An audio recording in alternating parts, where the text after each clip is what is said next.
Hello, everyone. Welcome to Monday Night Roundup here on Blood Bowl Live. Here to go through all of the last week's action in the ADBBL Season 7. We are finishing up the quarterfinals this week, and we'll have a little look at the semi-finals to come as well. Joining me this week, as always, is Mr. Scott Bryant. Scott, good afternoon. Sorry, Chris. Sorry, I'm having a few technical issues. I was sitting on the edge of the screen. I thought maybe that won't give my best angle. So, yeah, evening sports fans. A great start. No Tom Hovell this week. He is internationally networking, I bet, is the best way to phrase it. But don't worry, we've got the other Tom H to join us. So we've got Tom Hans with us this week. Tom, thank you very much for joining. The better one. The one that beat him. Yeah, that one. The shade. Incredible the shade that comes out straight away. Tom, it seems like we only actually get you on once you've got into a semi-final, so you're gonna have to because I think last season was exactly the same. So you're just gonna have to keep that up to keep featuring. We've got two games to go through, one game to fly by, then we'll look at the 4 semi-finals. A few things to tell anyone about beforehand. You may have seen on our Discord, we shared that we were doing that there is going to be a Stunty Sevens tournament on the, immediately forgot the date, 8th, I believe, of September. So take a look at that. Go into the shop, pay your entry, and then register on Tour Play. Get involved in the Stunty tournament to celebrate the fact so many Stunty teams that we've had this season. We then also will have our Cheers to Nuffle, so our celebration of the season, giving out awards and generally raising a glass to a successful season immediately afterwards once the shop is closed. So please do get involved with both of those. Before we dive in, Tom, I hope you brought a book. We're going to hand over to Scott's Corner for our regular dip into the depths of Scott's brain. Scott, what have you got for us this week? Oh, thank you, Chris. I wouldn't say it's a step into the depths of my brain. I think that would be too much for any living man, woman, child, mortal thing to bear. We're going to go straight to it, boys and girls, this evening then. So first of all, if you are listening to this, traveling home, be safe. This one does go to all you lovers out there. It goes out to all our international friends and relations as well, and all our avid fan. Just a quick one. Remember these? We talked about them last week. These are the new merch that you want as a BBL coach in your life. Yes, it is the mighty ADBBL coaster. On the one side, you have your direction, your scatter template, complete with the ADBBL logo. On the other side, one fine, fantastic throwing template, so you never have to risk looking like a complete muppet ever again, or more than usual. How much do these little beauties cost you? 6 for £5. That's all you need. And why is that important? Because every pound we raise on these will go to Macmillan, and that is so important. Spend a lot in store, continue to do that. That's all well and good stuff as well. But if you want to see what these look like, they are in store. Ask Scott, he'll share them with you as well. Go out, grab them, do what you will with them. We've got no disclaimers. The only one is that stains do not come out of these. Just be mindful of that. They're cardboard. They'll save the planet. Save a polar bear. Buy a beer mat. That's all I've got for tonight. And by the way, with Mr. Tom H on tonight, just a reminder, you do not have to be called Tom or Scott or Chris to be a member of this community or even play ADBBL or even Blood Bowl. And I'm going to stop there. It does seem to help, though. I mean, when you look at the league list, it does seem to get you a seat. Well, Tom and Scott at least, if not Chris. Thank you for that, Scott. We will dive then straight in. Is there a bit of feedback there, or is that me, or is that? Yeah, I don't know what that is. I started hearing that too. Is that Tom Hovell and his American call again? Maybe, yeah. Let's dive straight in then. We'll head through the games. Game number 1, then we will just briefly touch on it. Admin game, Gilded Knights of Cerulean versus the New York Owlbears. No point. There was no kind of point where we could both play this game.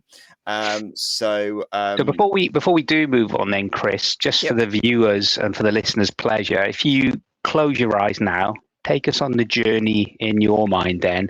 How would you have played this match? How would it have turned out? Because, tell Tom and myself, would it have been like a close match, or would you have absolutely pasted Phil, or would Phil have pounded your team and Albert into the dust? Share it with us. I would have, assuming Phil had made no changes to his team beforehand, I would have sacked my APOC. I would have taken Griff and Cindy. I would have spent the first half bombing the daylights out of that Corn team. Hopefully not. I wouldn't have made the same mistake of trying to hand off to an Albert. I would have scored with Griff, hopefully, and then defended with my life in the second half. I think Gut says it might have ended up going to a roll off. Because I think both the games have been close. The first game was a draw. The second game should have been a draw. So I think it probably would have been a draw again. Maybe have gone to a roll off unless I could have got a lucky one turner. But yeah, that would have been my plan. But it's not a team that I'm sad to not be playing anymore. Tom, was that good enough for you? Anything you'd like to ask Chris from his in-depth review and insight there? Nah, it's just like how bad are Old World? Like, I know they're probably the worst team in the game, but how bad are they? I mean, I haven't done them justice. Like, there is something there. I just don't get it. Like, it seems like the worst of many worlds. And there's just a handful of things I think they could do, and they would be so much better. Like, I don't see the point in nerfing the thrower. I don't. Why make him passing 2 and not passing 3? What's the point? What are you taking away from the team? Like, you've only got one catcher to catch it anyway, and you can only throw it to a human without animosity. Like, you nerf all of the skills on the dwarfs and then also give them all loner. Again, it just seems like a step too far. Like, if you're going to give them all loner, let the linemen have their block and tackle. Like, don't give them brawler and armbar. Like, it feels like they've just taken a step too far to nerf them. Like, maybe the opposite to what they did with Underworld, where they then had to nerf Underworld because they hadn't done enough. I think maybe they just need to unnerf Old World slightly. So are you saying then all the people who are pushing OWA up the meta, and even Coach Acrades, who's in the semi-final of our championship, you're saying they're all wrong and it's just been lucky dice? Would that be a fair conclusion? No, I would say they're all considerably better coaches than me. I think it's the right way for it. But Phil's had a good season in a tough group, and I think had a couple of unlucky games to not get through to the Champions draw. It'll be interesting to see how he fares up against his semi-final opponent. So good luck to him. And we'll go on to that game straight away, which is it was I'm Not Boring Necromantic Horror versus the Buffalo Biggins, the Orc team. I mean, there's only one of the three of us who was in shop at this point. So, Tom, I might just kind of hand over to you to tell us how this one went. Obviously, it went through to extra time, something that Elliot is not shy of when it comes to playoffs, because he went to extra time many times in the last couple of seasons. How did this one kind of play out? Because it was a good start for Harrison. Yeah, I mean, it was a bit like watching chess, to be honest. I mean, in the first half, Harry was really passive because his team's like got more strength forwards, it's got more guard, it's a lot more sustainable and can just like stand there and take hits. And it was basically just like Harry coming in, doing a blitz, going back, and just sitting back so Elliot can't actually get through. And then Harry eventually got a knockout on Elliot's werewolf, the one with like dodge, block, and tackle, and then he knocked out a flesh golem. And then Elliot did some like he tried to crowd push I think it was a blitzer or a big one that was on the floor, but he used all of his players to do it, and then realized he couldn't because he set up wrong because he's a numpty. And then Harry just blitzed the ball. It scattered over to a free space. Harry picked it up, ran it in, stalled for a little bit. Probably could have stalled till turn 8 to try and like stop him from getting more knockout rolls and attempts at getting them back, because eventually they did both come back for the second half, but it was very tight because the ghoul runners and the werewolves were ready to like get to the blitzer because they were really fast. Even though the werewolf was on the floor, it still could have got there. And then for the second half, it just like the luck flipped a lot. I mean, turn 9, that was a death for the big one at first. Harry had to use his apothecary on it, and he got strength busted. That sucks. That's not going to be a player you're going to keep realistically in this Yeah. team. And then Harry got a casualty on a zombie, the least important player on the pitch. Average Harry luck. And then Elliot stalled to equalize. Oh wait, yeah, which is fair enough because like Harry was out of re-rolls. He couldn't really do anything. Elliot switched back on. In the first half, he was just completely off, wasn't really locked in. But then he locked in, got the ball off him, and scored. And then it took it to extra time where Elliot still had 2 re-rolls because he was failing not a lot of pretty much anything he wasn't failing. And then Elliot got to receive because of course he did. And yeah, it's sort of like it was over from there. And then just to rub it in, Elliot killed one of Harry's best blitzers. And that was the game. Do you think that, because it sounds like Elliot was kind of switched off in the first half, Harry was kind of switched off in the second. Do you think if it had been the other way round, then it may have gone sort of roll off? Or like, do you think that because it gets to full time and Elliot was the one with the momentum and Harry was the one who was maybe a bit sort of down on his luck, that's what kind of did it make extra time a bit of a formality, do you think? Yeah, I mean, one thing that Elliot's really good at is he can pretty much he can go down a touchdown and still think he's in the game. Like I was just sort of I was in his corner supporting him because yeah, I just felt a bit bad. And then Elliot's like, "No, I'm still in this. It's fine. I'm still in this." As soon as he got the casualty on the big one, he's like, "Yeah, I'm still in this. It's fine." And then he just like, yeah, he just went for it and just it just won from there. I mean, his mentality was really good then. I mean, if I was 1-0 down to Orcs and I got fuck all for the first half, I'd be pissed. Yeah. Especially since Elliot was receiving for the first half as well. Did Elliot choose to receive, Tom, or did Harry won the kickoff toss, so he chose to kick them. Okay. Interesting one. I mean, if Harry's listening, I'll happily give you a friendly game of the who we wish were in the semis but haven't made it to the semis. I'll give him a game. It's tough to go to extra time. It's tough when kind of the luck goes against you. And we saw I think a couple of seasons ago, we saw how bad Harry's luck can be when his luck is bad. That elf season, I think he'll never return to ever again with the luck he had there. So that's unfortunate. Scott, Elliot's a kind of a former champion. He's been to extra time an awful lot of times. So this won't have been kind of sort of new ground for him to have to cover. How do you kind of rate his sort of standing in the final 4 that we've got in this conference now? Is he, I feel like he had a slow start to the season in general, but is he now got the momentum and looking like a favourite, do you think? Feels like it. He's looking very well. He had the new season, new team, maybe early jitters. We saw that, when the weather wasn't quite good when he played Skaven earlier this year. Just a call out to Harry as well, because he saved up all that on the big unblocker. To have a piece with block guard and mighty blow, all chosen skill upgrades. Killed. Stat busted rather. That's just harsh on anybody's turn. So yeah, go feel for that one.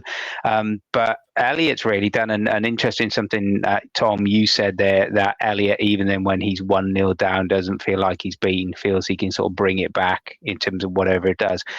And the thing about you look at the nature of his team at the moment and how he has developed it. Again, focusing on the key pieces. You got a flesh golem with block and guard, and guard. So he's focused on that. You've got your 2 werewolves now, old Celica with block, tackle, dodge. which is always a brutal one as well. You've also got the other werewolf, Shelley, coming now, who got Dauntless on a Lucky, but still got Block, which isn't too bad as well. Guard on a Wraith. So from that perspective, the team feels like it's starting to take shape as well. And if we compare it to the Dwarves last year, he's starting to get that punching power for the middle of the field. But we know what Ghoul Runners, Werewolves, and Wraiths combination can really make Necro sing. So whoever plays, this is the great team. I'll be interested to know, Tom. Do you know if Elliot's planning on taking this for season 8 redrafting, or is this just a one-off season for him? Oh yeah, he is. I mean, as soon as he lost his first game, he instantly went in the group stage. As soon as he lost his first game, he went to the defensive. Nice, it's just redraft, 2-season build. Yeah. Okay. So he's definitely going to redraft it. Yeah, it looks pretty good for a redraft as well. I mean, that werewolf is deadly. There's some really good players there to bring back. Like he's got some good zombies there, just generally for this season. But yeah, I mean, Guard on a Wraith, the 2 werewolves, Dauntless and Block tackle dodge on a werewolf is a player that you've got to give another season. Block Guard on a Flesh Golem. There's sure hands on a runner. Sure hands on a Ghoul Runner as well. On that, you've got a 3. So you got a 3 at pickup, and then a dodge. That's basically that's almost a Skaven thrower, isn't it? Elliot is in the chat, and he said, "There's a moment in my games where I might be losing, but I would get a good feeling, and then my dice switch, and then I can come back and win. I don't know why, but I always will know if my luck is going to change." Yeah, we've seen him come from behind so many times. Like, it's not like I think he came from behind in the final last year. Several games in the season before where he came from behind in knockout games. He's got the staying power. So yeah, he's going to be a tough opponent in the semi-finals and in the final if he gets that far. So good luck to him, and hard luck to Harrison. I don't know whether this is the last we'll see of the Buffalo Biggins. It's their second season. Tom, gut reaction? Big Biggins coming back for a third, or are they done? I've heard rumors of ogres and vampires so far. Ooh, that's what I've heard from the transfer rumors, but that's about it. Oh, I love this on the grapevine. Tom's got his finger on the pulse. If I've got any sway, ogres would be much more entertaining, but probably less successful. We'll move on then to our last game. Not many games to go through this week. It is the Wolf of Swampton Shamblers versus the Atomic Cherry Bombs. Scott, before I hand over to you to just tell us how this one went. Yeah. There's been so many games this season where I've got my kind of Blood Bowl Live, New Dice Please Monday Night Roundup crew with me and you and Tom. I've then got my D&D crew, which has Jane and which has Sam in it. And the amount of times this season that between the lot of you've kind of pitted my allegiances against each other, like where I'm in a both win-win and lose-lose situation where I don't want either of you to lose, but I also don't want either of you to win. There's no winning at all. Congratulations, I guess, for of the lot of them getting the to the semi-finals, the furthest out of the lot. I was watching this, and it was almost like every time, one of you took the lead, like Jane took the lead, and then I wanted you to level to make, because I wanted it to be close, and I didn't want one of you to walk away with it. And then you leveled, and then I was like, oh, but can Jane come back? And I was just bouncing around, unable to kind of pick a side. How did this one play out? It's a bit of a funny match, if I'm honest with you. I think for myself and for Jane, the fact that neither of us have sort of played in 5-6 weeks because of pauses, life breaks, buys, etc., etc. Yeah, it felt a bit rusty, but it was. The curse of the dice started to reappear a bit. They weren't as bad as when I did get an absolute righteous kick in off our guest, Mr. Huns there. I just thought I'd mention that before he does. So they were starting to misbehave a bit, and I decided to take a wizard. had 150k, and I thought if Jane was going to cage up, then you could always drop a fireball on the top, which I did at one stage, and I KO'd a wraith. So of the 5 players I could have taken off, I just got the 1 4-up, and then but managed to KO it. So that wasn't exactly the greatest investment of 150k. Still, that's life. Jay started to foul, and then it really, on that dodge up with that lineman, failed that, went down, and starting to put pressure on. Jane made a break for it. I came round, did a lovely bit of elf bullshittery and skullduggery and a leap in with a war dancer, got the ball off the ghoul runner, and it was just sort of sitting there. Got players around it, and fair dues to Jane, the ghoul runner there who scored that touchdown. Oh, Jason Kelsey. He got up, he picked up the ball on a 5-up, and then I think it was it was a 5-up dodge, 3-up dodge, 3-up dodge, and then into score as well. So if you're going to do that with a ghoul runner, you deserve a touchdown. So that was that. I actually had a chance then, because then my turn 7, I had a chance for a 2-turn touchdown. And the same thing that happened against Sam, the same thing that happened against Tom, sort of happened to me again. So got the got the hole, got a push on a zombie lineman from the tree instead of anything else. So had to push. All of the elves did a dodge through. I got 4 elves through, 1 in the middle, 3 round, ready to get the 4th in to form the cage, and then obviously thinking, here you go, turn 8, we're going 1-1. And elves being elves, of course, rolled a 1 for a 2-up dodge, and you can all guess what the reroll was anyway.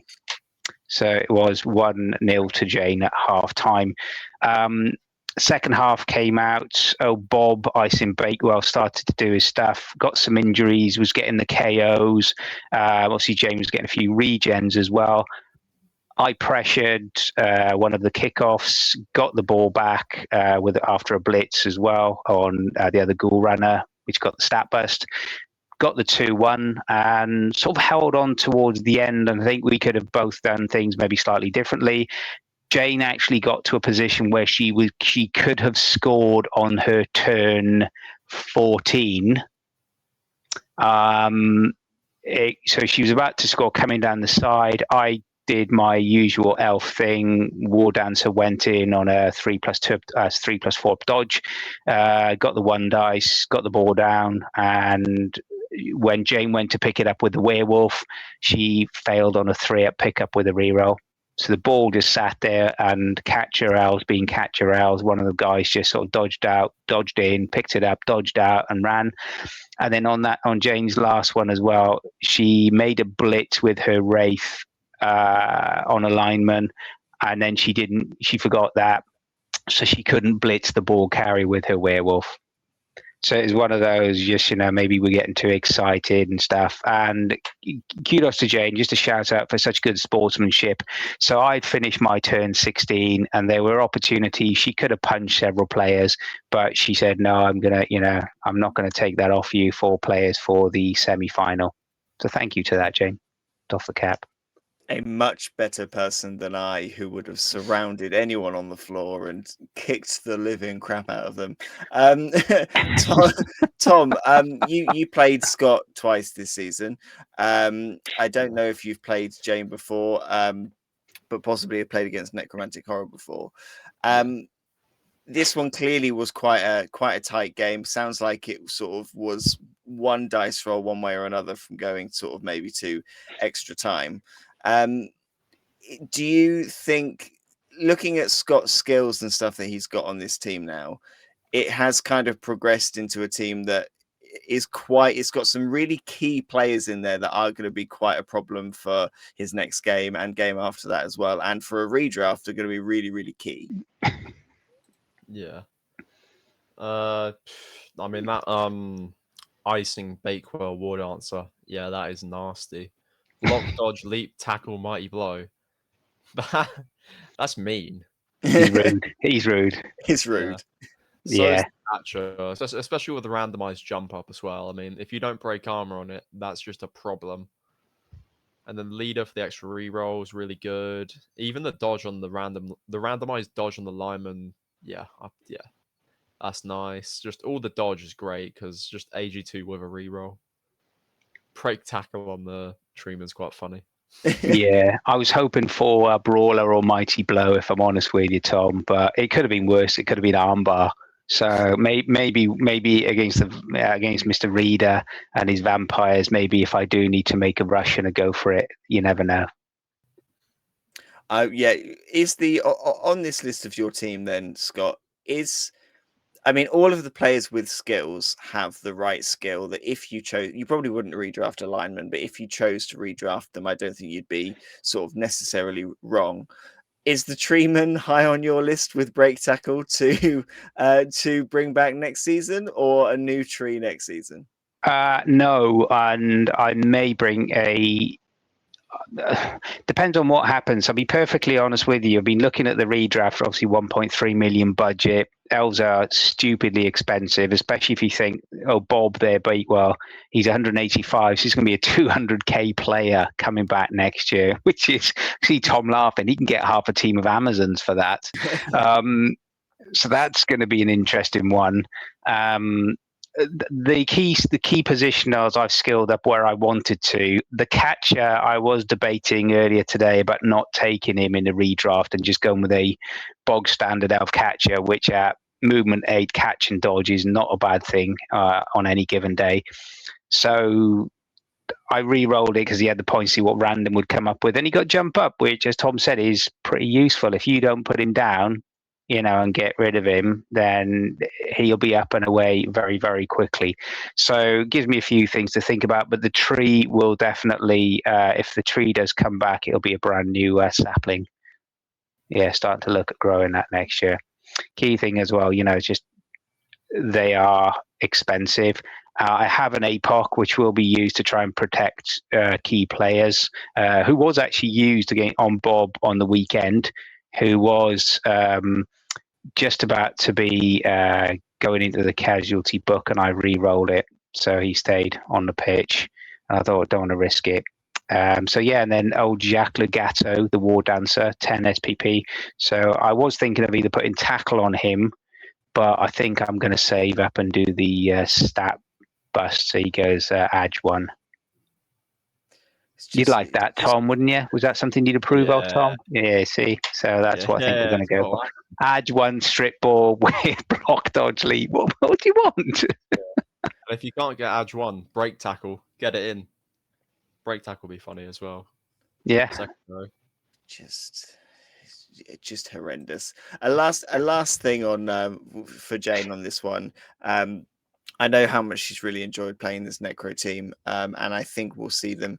I hope we'll see them again next season. I think she'll give them a third season because she's got some really good players there to bring back, and she's taken them to some tournaments, and she's sort of really kind of in the groove with them. I'm really enjoying kind of playing them, and I think she does get better with each game. So yeah, look forward to seeing them next season. And Scott, I mean, good luck in the semi-finals. Your first semi-final. It is. I'm just doing it for you, Chris, because you said last week I was shit, or words to that effect. So Tom's already said it tonight. He's got an excuse. I don't know if they were my exact words. I think you were basically saying, like, John had won it. It was John Reed's, Mr. John Reeder. Yeah, we all love John. He's a superstar.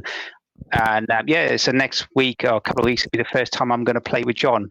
Actually, just is playing the Blood Bowl match. Just to clarify, because I don't want any filthy-minded, euphemistic individuals. I will be participating in a game of Blood Bowl with John Reeder. Well, let's have a look then at those semi-finals. Those are all our games from this week. So we'll go at the conference first. Your game against John. In any other kind of you would find some sports where if somebody got a bye, you're like, oh well, they've had an extra rest and they're fresher for the next round. Tom, do you think both John's vampires and Scott's elves come into this game as new teams for this season? Is John at any level of disadvantage into this semi-final because the first game was admin, so there was no SPP, no extra gold, nothing like that. Because he's missed a game leading up to this, does he have any disadvantage? Tom's on mute, is that all? Oh, you've gone quiet, Tom. Have you muted? Oh, he's pressed the button. Oh no, he's still not there.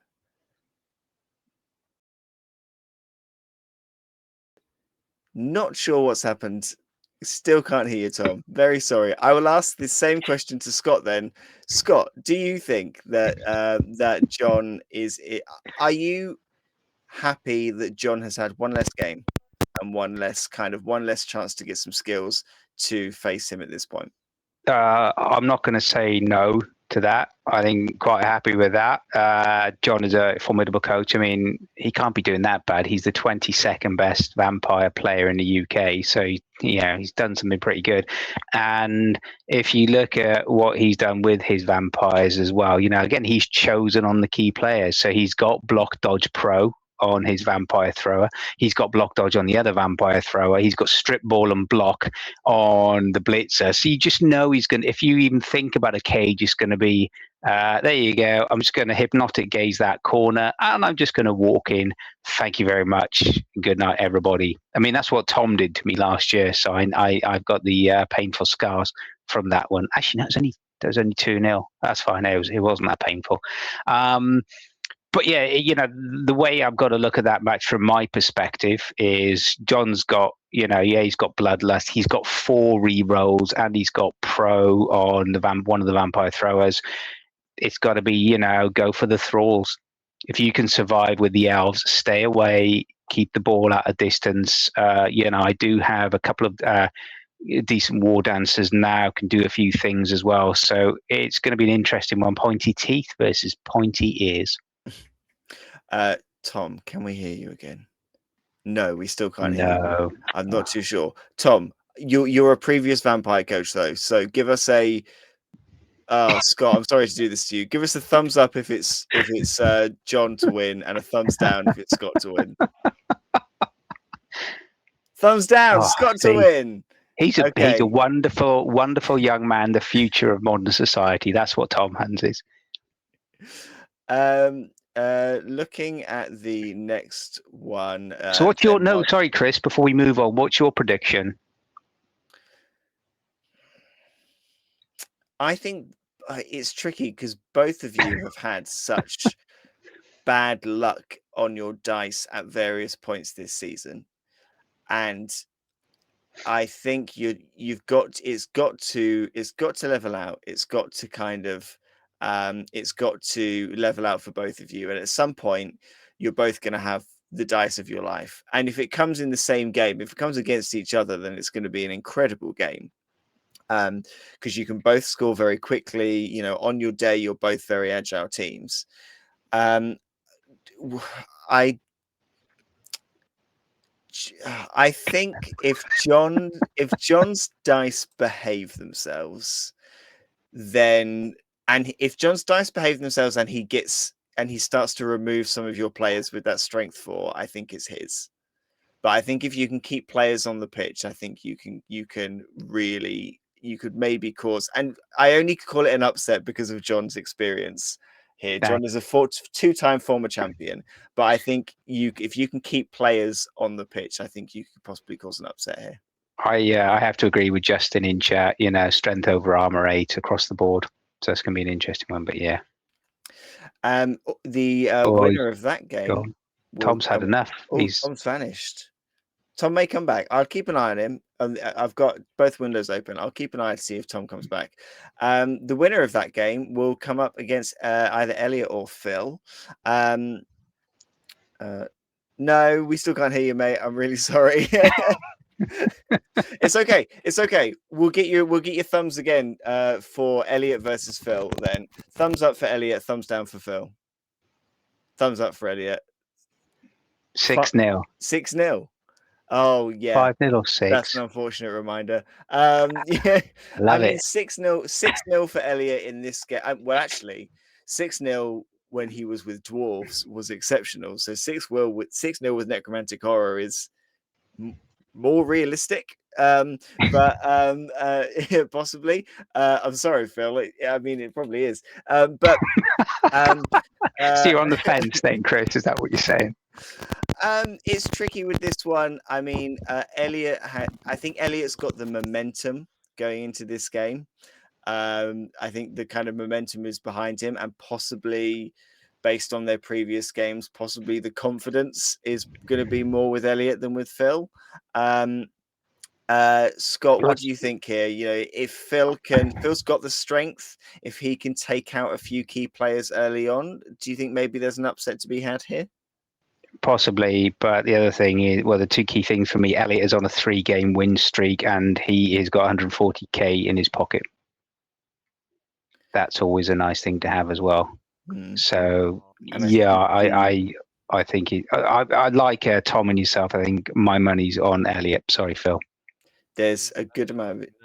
Oh, yes. He's back. Yes. Yeah. He's here. I was going to say on John versus Scott, John's got no tackle. That's a bit of a problem. He's got some block, but he's got no tackle, which is something Scott can use. That's a good shout. What are you thinking, Elliot versus? Oh, he's still there. Yes, you're good. Yeah. You're good. Yeah. You're good. Elliot versus Phil. What does Phil need to do to stop him?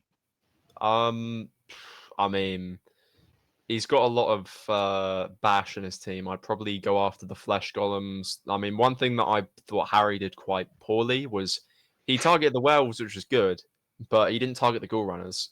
Ghoul runners don't have regen. If they die, they die. They're gone. Nothing, like, you can't do anything about it. So if you get rid of the ghoul runners, it's a big problem because then it's the werewolves, the only ones left. And that's pretty much it.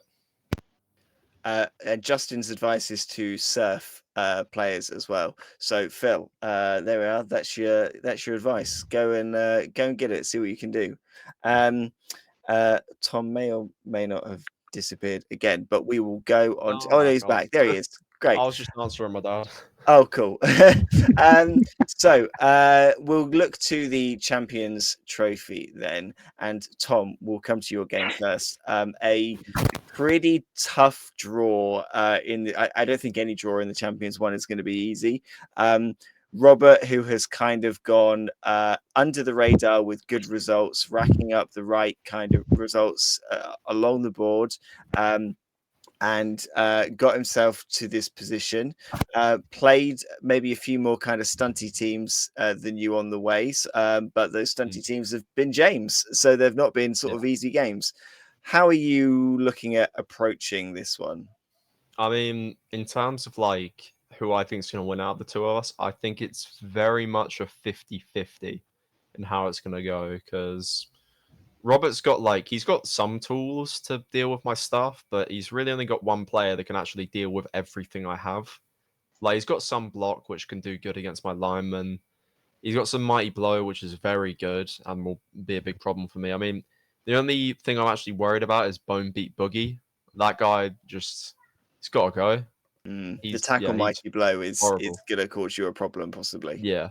Yeah. I haven't played a team like him before. Do you think, I don't know if he's in chat, but I'm just wondering, if Robert, is he going to be taking this team next season, if he's in next season? Because is he going to upgrade that blitzer, good old Bone Beat Boogie? Because he's got 19 SPP. He could pop a little cheeky surprise on you come the morning of the match there, Tom. Yeah. I'm not sure there's anything he'd get that would, concern me, because he's already got the things that concern me on that skeleton. Yeah. He's already got the concerning stuff, so I wouldn't be surprised if he gave it anything else. Because it doesn't really matter, because he's already got the tackle and the mighty blow to make me worried. I think as things stand, Robert is possibly not going to be with us next season. So I would be interested to know kind of what his game plan is with that white blitzer, whether he is thinking for future seasons and thinking sort of what his kind of thought process is with saving that SPP. It's 9 casualties so far, 2 touchdowns. That player alone has a good game against your Amazons, Tom, and in a final game or third place playoff, it could have a stat increase. So very difficult one there to call. Scott, I mean, it's only fair. Thumbs up for Tom, thumbs down for Robert. What are you thinking? Got to go with my man, haven't I? Got to go with the pride of popcorn. And it's they've been kudos to you, Tom. What we said in the last several matches, whenever an opposition coach has made a mistake, you've taken advantage. I was speaking to the mighty Mr. Sam Smith of the Double Yokes last week as well, and I said, why did you walk across with your chameleon and try to pick up the ball on a 3+ without at least caging up to give yourself something? Funny. And he thought, I didn't need to. And I thought, okay. I'm like, I'm getting the ball. Yeah. As soon as I saw him walk over with one skink, I'm like, yeah, I'm getting the ball. Yeah, and you just thought that's. But no, I think you've done well, and I'm. My money's on. I just look at that. And I think if you can take out that blitzer, if you can, as you said, there's no regen on the ghoul runners, and they're only strength 3-7. I mean, that's just a crappy elf, really, isn't it? So you can take those out, mate, on armor 8s. Come on. Yeah. In the past, I have bet against you, Tom, and then you've ended up doing really well. So I'm not going to feel too bad. There's a kind of knowing that Robert may not play next season. There is a kind of like fairy tale ending where he gets to the final and possibly even goes on to win before he then moves on for a bit. So I'm going to keep my fingers crossed for Robert. Yeah. And if he doesn't make it through, then voting against you, Tom, normally means you do well. So I win either way. So that's what I'll go for. Your possible opponent, Tom. Oh yeah, I was just gonna say the last time I played Robert was, I think it was season 4. I was playing Necromantic and he was playing Norse, and he lost the game because he failed to blitz a Wraith. Foul appearance, reroll, foul appearance again. Oh no! So that's what happened last time to make me win 1-0. So hopefully he gets the same luck again. Who would be, so if you were to make the final, who is your preferred opponent here? Because Scott. You've got another. That was great. I mean, it would be Shambling Undead twice in a row, or it would be a Old World Alliance team that are exceeding even the coach's expectations. So why is Scott so much of the easier tie, do you think?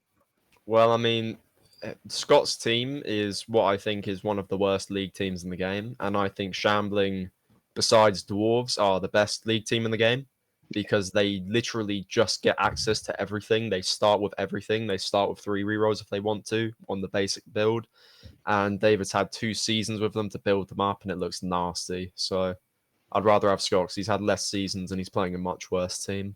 And he doesn't care. And he doesn't care. The skills that Dave has looking at them are incredible. Only ever randomizing skills on zombies, and even then he gets block and tackle. So few tackle players there. Like, you're probably not too afraid of a zombie getting in your way, but a zombie marks up one of your Amazons and it's got tackle is gonna be a nuisance. Looking at the Old World Alliance team, a few more randoms here, but a few good skills. That catcher is looking is a bit of a problem in the team, missing a halfling, so missing his fouling halfling as well. So less fouls to come in on this one. That's who you want to play. Is that who you think you'll play, or do you think Dave's undead team are going to put an end to Scott's run? I mean, sadly for Scott, I don't see where Dave would lose because his team are just built up to be, well, impossible to play against. I mean, the only way I think someone that's left out of everyone in the semis to beat Dave is just like, I don't know, him having a bad day and then you having a good day on luck because his team's just disgusting. I mean, he's got everything in it. Like, he's got literally everything that you'd actually want in a team. It's crazy. Scott, what are you thinking on this one? Do you think this is where Scott's run comes to an end? Is this sort of Dave's? I mean, Dave's been in the league. I think he's missed maybe one season since the beginning.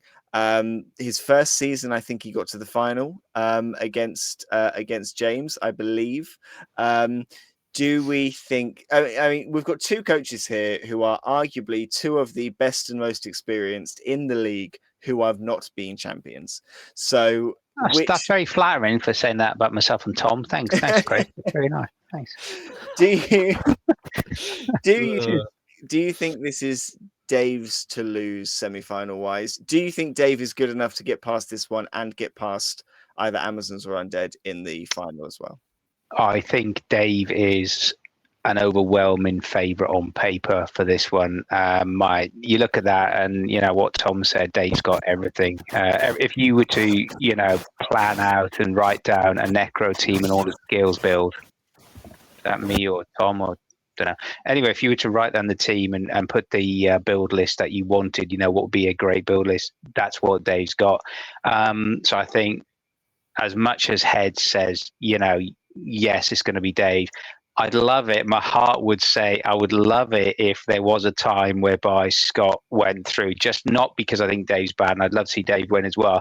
It's just, it would just really be entertaining in a cynical perspective because Scott hates playing this team, and it would be quite funny if he actually won the championship with the team he hates.